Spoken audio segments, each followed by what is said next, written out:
Baiklah, Assalamualaikum warahmatullahi wabarakatuh. Sebelumnya perkenalkan, nama saya Irfan Rayendra dengan NIM 2122294, yang pada hari ini saya akan menjelaskan tentang apa yang dimaksud dengan taksonomi kognitif, afektif, dan maupun psikomotorik. Sebelum kita mengetahui apa yang dimaksud dengan taksonomi afektif maupun psikomotorik, kita perlu mengetahui apa yang dimaksud dengan taksonomi kognitif. Nah, taksonomi kognitif ini, apa yang dimaksud dengan taksonomi kognitif? Yang dimaksud dengan taksonomi kognitif ini adalah taksonomi yang dimana taksonomi tersebut mengukur tingkat kecerdasan anak tersebut, yang dimana untuk mengukur tingkat kecerdasan anak tersebut diukur dari SD sampai perguruan tinggi. Nah, sehingga dari pengertian tersebut dapat diketahui bahwasanya yang dimaksud dengan taksonomi kognitif ini adalah taksonomi yang mengukur tingkat kecerdasan peserta didik tersebut. Nah, untuk mengukurnya itu dimulai dari mana? Yaitu dari SD sampai perguruan tinggi. Nah, untuk mengukurnya dan untuk mengetahuinya, untuk mengukur tingkat kecerdasan si anak tersebut, kita perlu mengetahui bahwasanya untuk mengukurnya tersebut tidak hanya sebarang tempat saja. Nah, ada lembaga pemerintahan yang berwenang untuk mengukur tingkat kecerdasan anak tersebut, dan untuk mengukurnya tersebut itu berdasarkan ilmu psikologi pendidikan tersebut. Nah, dari beberapa jurnal yang telah saya baca atau saya lihat atau saya pahami, bahwasanya untuk tingkat kecerdasan kognitif dari si anak tersebut, yang dimana tingkat kecerdasan kognitif anak ini hanya berperan yaitu 1 sampai 25% saja. Sedangkan tingkat kecerdasan dari segi sedangkan sisanya itu 75% yaitu dari segi psikomotoriknya. Nah, maka dari itu dapat kita ketahui maksudnya apa. Nah, dari 1 sampai 25% ini bahwasanya ini dominan di otak kiri, sedangkan yaitu taksonomi kognitif ini pada dasarnya berperan di dominan di otak kiri. Sedangkan taksonomi sedangkan psikomotorik ini yaitu 75% itu bahwasanya itu dia berperan, yaitu berperannya di mana? Di otak kanan. Nah, itulah yang dari peranan dari otak kiri dan otak kanan, yang dimana otak kiri ini berperan dalam kognitif, sedangkan otak kanan ini berperan dalam psikomotorik. Nah, maka dari itu untuk calon-calon guru nanti yang akan mengajar peserta didiknya baik di SD, SMP maupun SMA ataupun perguruan tinggi perlu mengetahui bahwasanya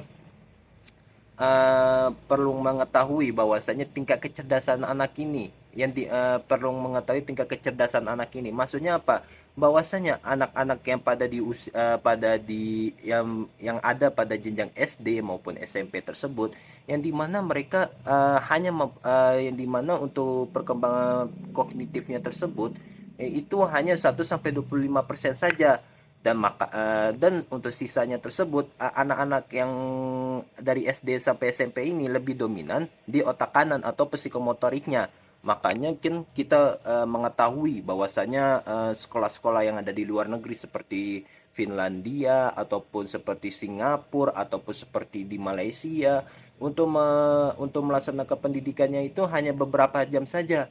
Nah, karena pada dasarnya untuk kecerdasan kognitifnya itu hanya berperan sampai 1 sampai 25% saja.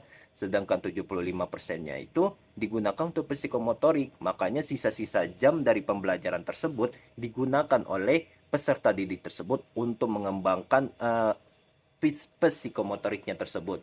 Baik itu siswa tersebut menggunakannya untuk mengembangkan skill-skillnya seperti kemampuan berenang, memanah, ataupun berkuda, ataupun kemampuan untuk mempertahankan dirinya. Itulah penjelasan dari taksonomi kognitif maupun taksonomi kognitif tersebut, yang dimana dapat kita ketahui bahwasanya peran dari taksonomi kognitif ini adalah 1 sampai 25% saja, sedangkan peran dari psikomotorik ini sisanya yaitu 75%.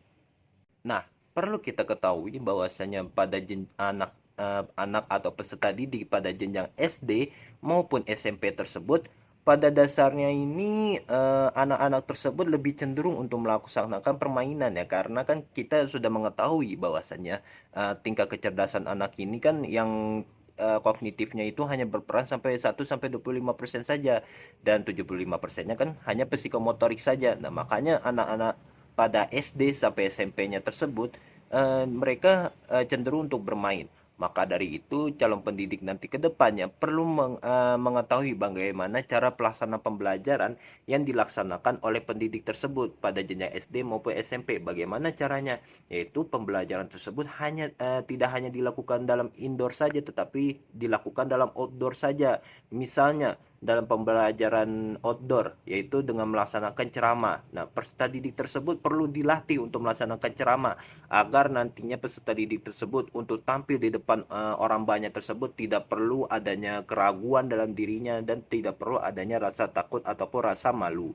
Nah, maka dari itu calon pendidik nanti ke depannya tidak hanya berfokus kepada taksonomi kognitifnya saja, tetapi juga berfokus kepada psikomotoriknya juga untuk mencapai perkembangan peserta didik yang lebih maksimal. Oke, setelah kita mengetahui apa yang dimaksud dengan taksonomi kognitif ini, kita juga perlu mengetahui bahwasanya dalam pengaplikasian taksonomi kognitif ini, bahwasanya telah tertera dalam RPP maupun silabus, yang dimana yang tertera dalam RPP maupun silabus ini adalah ranah yang menjadi standar dalam KKM tersebut. Nah, ranah yang menjadi standar KKM ini maksudnya apa? Yaitu KKM tersebut apa? Nah, KKM itu adalah kriteria kelulusan minimum. Nah, misalnya saya sebagai calon pendidik PAI di SD, di jenjang SD maupun SMP, yang dimana dalam kriteria kelulusan minimum peserta didik tersebut yang harus dicapai adalah pembelajaran dalam akidah, akhlak maupun fikih. Nah, maka dari itu agar peserta didik tersebut mencapai KKM-nya tersebut, peserta didik tersebut wajib menguasai dua pembelajaran tersebut, yaitu akidah dan fikih, yang dimana tujuannya tersebut nantinya bisa dipraktekkan kedua pembelajaran tersebut dalam kehidupan sehari-hari. Misalnya dalam bidang fikih, yaitu peserta didik tersebut bisa mengetahui tata cara berwudu, tata cara sholat, maupun tata cara pelaksanaan sholat jenazah dengan baik dan benar. Nah, itulah penjelasan dari taksonomi kognitif tersebut. Nah, setelah kita membahas tadi tentang taksonomi kognitif, selanjutnya kita membahas tentang taksonomi afektif. Yang dimana bahwasanya yang dalam taksonomi afektif ini, guru ini dituntut untuk kontekstual. Maksudnya kontekstual ini apa? Yang dimana guru di sini mampu memahami peserta didik tersebut, mampu mengajak peserta didik tersebut, dan mampu mengarahkan peserta didik tersebut dengan kecerdasan pedagogik yang dimiliki oleh si pendidik tersebut. Maka dari itu, dalam taksonomi afektif ini, guru dituntut untuk kontekstual. Maksudnya kontekstual ini mampu mengarahkan peserta didik tersebut, mengayomi, dan mengajak peserta didik tersebut sesuai dengan sikapnya ke arah hal yang lebih baik, sesuai dengan kecerdasan pedagogik yang dimiliki oleh si pendidik tersebut. Dan juga perlu diketahui bahwasanya yang dimaksud dengan taksonomi afektif ini adalah taksonomi yang berhubungan dengan sikap atau attitude yang dimiliki oleh si peserta didik tersebut. Nah, maka dari itu dapat dikatakan bahwa taksonomi afektif ini adalah taksonomi yang berperan dalam sikap ataupun kondisi sikap ataupun sifat ataupun attitude yang dimiliki oleh si peserta didik tersebut untuk melakukan pembelajaran tersebut secara maksimal, efektif maupun efisien. Oke, dalam taksonomi afektif ini kita kan mengetahui bahwasanya pengertian dari taksonomi afektif ini berkaitan dengan sikap atau attitude yang dimiliki peserta didik. Seringkali bahwasanya terdapat peserta didik yang memiliki attitude atau sikap yang kurang baik kepada pendidiknya maupun kepada teman-temannya, sehingga ini menjadi penghambat dalam pelaksanaan pembelajaran tersebut agar berjalan dengan efektif maupun efisien. Maka dari itu peran guru di sini dalam merubah peserta didik tersebut ke arah hal yang lebih baik, pendidik tersebut perlu memahami peserta didik tersebut secara dalam, atau perlu melaksanakan atau menyampaikan pesannya tersebut dari hati ke hati, agar peserta didik tersebut nantinya mampu merubah agar pendidik tersebut mampu merubah peserta didik tersebut ke arah hal yang lebih baik, dan memiliki sikap atau attitude yang lebih baik daripada sebelumnya. Maka dari itu, dapat dikatakan bahwasanya yang dimaksud dengan taksonomi efektif ini atau afektif ini adalah taksonomi untuk merubah sikap atau perilaku dari peserta didik tersebut ke arah hal yang lebih baik sesuai dengan teori-teori psikologi. Yang dimana tujuan dari taksonomi afektif ini adalah agar siswa tersebut memiliki kecerdasan emosional yang nantinya dengan kecerdasan emosional tersebut memiliki attitude atau sikap yang lebih baik lagi daripada sebelumnya, dan juga dengan memiliki sikap atau attitude yang lebih baik lagi daripada sebelumnya dapat dengan memiliki sikap atau attitude yang lebih baik lagi daripada sebelumnya, peserta didik tersebut mampu melaksanakan pembelajaran tersebut secara efektif maupun efisien dan mampu melakukan pengelolaan kelas tersebut dengan baik dan benar. Baiklah, setelah kita mengetahui apa yang dimaksud dengan taksonomi kognitif, afektif, maka langkah selanjutnya adalah kita perlu mengetahui apa yang dimaksud dengan taksonomi psikomotorik. Taksonomi psikomotorik ini adalah anatomi dari kecerdasan fisik dari si peserta didik tersebut. Bagaimana pertumbuhan dan perkembangan tubuh dari peserta didik tersebut dapat tumbuh dan berkembang secara efektif dan efisien, sehingga si peserta didik tersebut nantinya mencapai pertumbuhan dan perkembangan secara efektif nanti ke depannya. Nah, dan kita perlu mengetahui bahwasanya dalam mencapai pertumbuhan dan perkembangan dari tubuh si peserta didik tersebut, bahwasanya di masa-masa sekarang ini sering terjadi kayak permasalahan-permasalahan dalam mencapai pertumbuhan dan perkembangan si peserta didik tersebut. Salah satunya itu adalah malas gerak. Nah, permasalahan dari peserta didik tersebut yaitu salah satunya adalah malas gerak, yang dimana ini menjadi penghambat dari tercapainya pertumbuhan dan perkembangan dari si peserta didik tersebut, yang nantinya dengan peserta didik tersebut memiliki sifat untuk malas gerak, nantinya peserta didik tersebut akan susah untuk mengalami proses pembelajaran tersebut secara efektif dan maksimal. Selain itu juga efek dari adanya malas gerak ini selain menyebabkan kemalasan juga, eh, efek dari malas gerak ini juga menghambat peserta didik tersebut untuk melaksanakan pembelajaran tersebut secara semangat, sehingga nantinya peserta didik tersebut akan sulit untuk menerima pembelajaran, dan kemudian dalam melaksanakan pembelajaran tersebut peserta didik tersebut tidak memiliki motivasi untuk melaksanakan pembelajaran tersebut.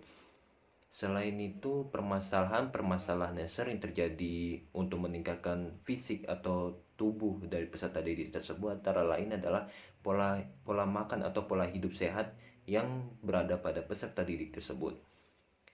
Seringkali bahwasanya dalam pola makan tersebut anak muda di zaman sekarang ini dalam mengkonsumsi makanan-makanan tersebut, makanan-makanan yang dikonsumsi oleh anak-anak muda sekarang ini makanan-makanan yang kurang berkualitas, yang dimana makanan-makanan tersebut memiliki kandungan protein yang sedikit namun memiliki kandungan karbohidrat yang banyak, dan juga memiliki kandungan gula yang banyak, sehingga inilah yang menjadi penghambat dari pertumbuhan dan perkembangan si peserta didik tersebut. Misalnya sendiri anak muda zaman sekarang, yang dimana dalam mengkonsumsi makanan atau minuman di zaman sekarang ini, anak muda ini sering menghabiskan waktunya di kafe, sehingga dia menghabiskan waktunya di kafe kemudian mengkonsumsi kopi-kopi, yang dimana kopi-kopi tersebut memiliki kandungan gula, sehingga dengan anak muda tersebut dengan rutin dia meminum kopi yang memiliki kandungan gula yang tinggi tersebut, menyebabkan peserta didik tersebut lama kelamaan nanti memiliki pertumbuhan dan perkembangan yang peserta didik tersebut terhambat pertumbuhan dan perkembangannya. Mengapa?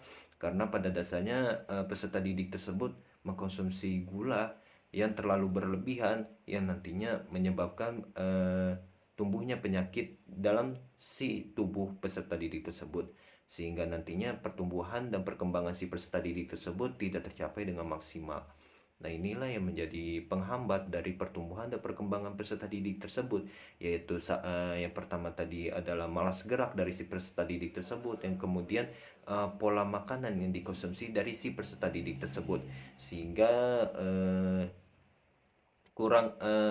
sehingga si peserta didik tersebut dalam mencapai pertumbuhan dan perkembangannya tersebut agak terhambat dan tidak mencapai pertumbuhan yang efektif ke depannya.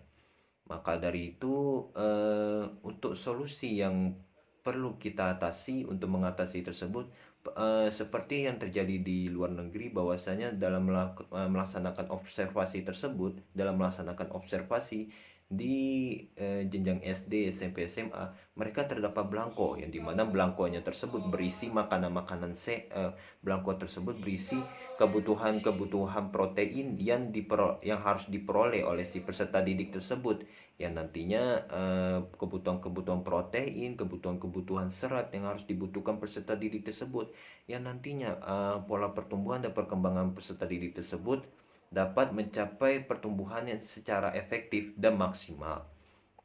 Maka dari itu, untuk mendapatkan belangko-belangko tersebut nantinya dalam taksonomi psikomotorik ini, dalam mendapatkan belangko-belangko tersebut di Indonesia sendiri, dalam mendapatkannya itu bisa kita dapatkan melalui dari Waka Kurikulum. Sehingga nantinya dengan kita mendapatkan belangko yang kita perlukan untuk taksonomi psikomotorik ini, peserta didik tersebut nantinya mencapai pertumbuhan yang secara maksimal dan mencapai pertumbuhan tubuh, dan sehingga peserta didik tersebut mencapai pertumbuhan dan maksimal, sehingga peserta didik tersebut dalam pertumbuhan dan perkembangannya tersebut berjalan dengan efektif dan efisien ke depannya. Mungkin itu saja yang dapat saya sampaikan. Jika ada salah kata maupun perbuatan terkait dengan penjelasan saya dari taksonomi kognitif, afektif maupun psikomotorik, mohon maaf sebesar-besarnya. Akhir kata, wassalamualaikum warahmatullahi wabarakatuh.